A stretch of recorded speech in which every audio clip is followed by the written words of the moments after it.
Hi, my name is Jacie. In April of 2022, I was diagnosed with chronic inflammatory response syndrome, also known as CIRS, or mold illness. I recently did a video called What is CIRS? So if you want to check out that video for more context for this video, I'll go ahead and link it in the description box down below. On a very general basis, CIRS is what happens when someone who is genetically predisposed to being really bad at eliminating biotoxins encounters that biotoxin. Once I discovered I had CIRS, the first step was getting diagnosed. And so today I wanted to kind of go over the diagnostic process, how to actually get diagnosed with CIRS so you can start pursuing treatment.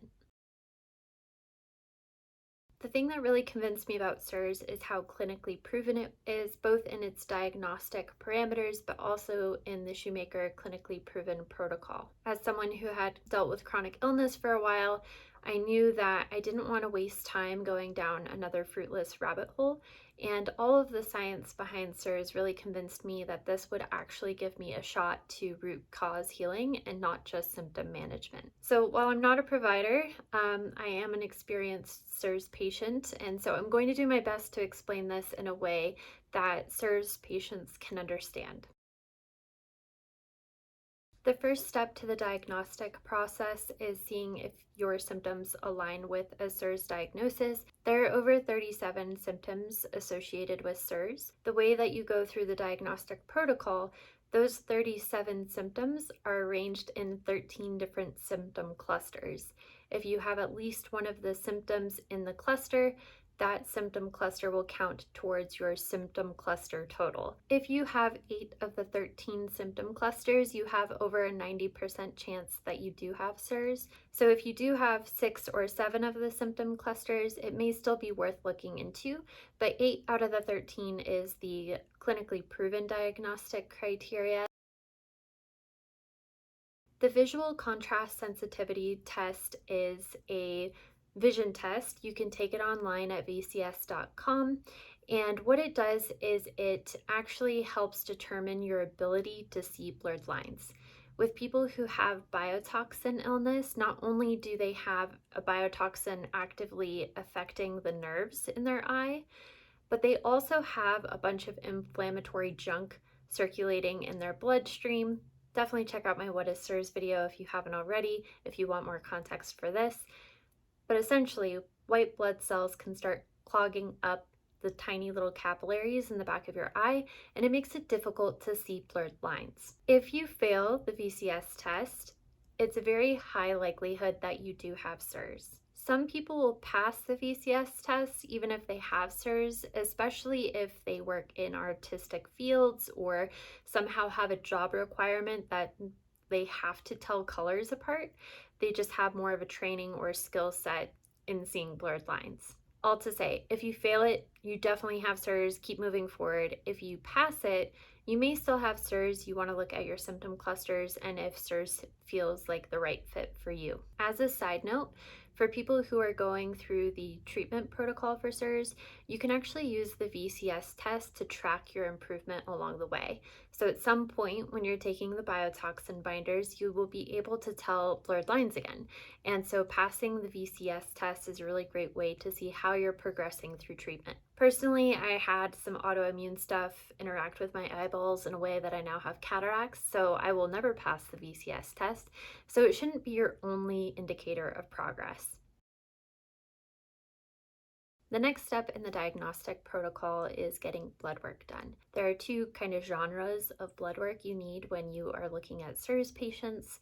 One is the genetic predisposition towards CIRS, which can also help you identify which biotoxins you might be sensitive to. There are a lot of different haplotypes, and some of them can actually indicate which biotoxin might be your weakness. So there's like a mold haplotype, there's a Lyme haplotype, there's one for Gardasil, stuff like that. There's also a multi-susceptibility gene. I have that one. It means you are susceptible to any of the biotoxins. It's like a Uno wild card from hell. The second genre of blood work is your innate immune system inflammatory markers. We know that people who have CIRS are stuck in an innate immune response, meaning that the typical autoimmune inflammatory markers aren't really relevant to CIRS. So while CIRS can trigger autoimmune conditions, we're actually looking for very specific blood work. Things you would usually look for when you're looking for inflammatory process in the body are like rheumatoid factor or cortisol, CRP. Those aren't as relevant to a CIRS diagnosis. You do need out of range numbers in a significant portion of the blood work that they draw for CIRS specifically in order to be diagnosed with CIRS. Some common hallmark blood work that you may see your provider order in order to get that official CIRS diagnosis is low MSH, low testosterone and DHEA, high C3A and C4A, high TGF beta 1, and high MMP9.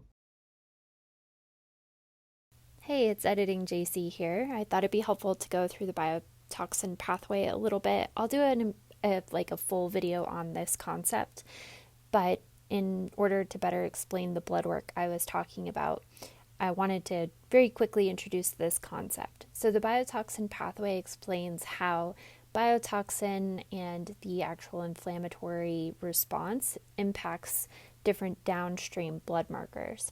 So for example, I talked about C3A and C4A. Those are complements, and they are typically present in the bloodstream when your body is trying to eliminate a biotoxin. So C4A skyrockets whenever you are in a exposure event. A huge one is MSH. MSH becomes lowered when cytokines damage the hormone receptors in your pituitary gland, and it leads to reduced production of MSH hormone. MSH is melanocyte stimulating hormone, and it impacts a lot of different areas of your body. So for example, it can cause sleep disturbance, chronic pain, GI issues. It can also impact your sex hormones. So when we were talking about low testosterone and DHEA, those are a couple of the markers that you'll see as a downstream impact of CIRS. Like I said, I will do a full video on this. I just kind of wanted to introduce this concept and further explain how those blood markers are relevant to CIRS. I'll go ahead and share my absolute favorite diagnostic resource in the description box down below.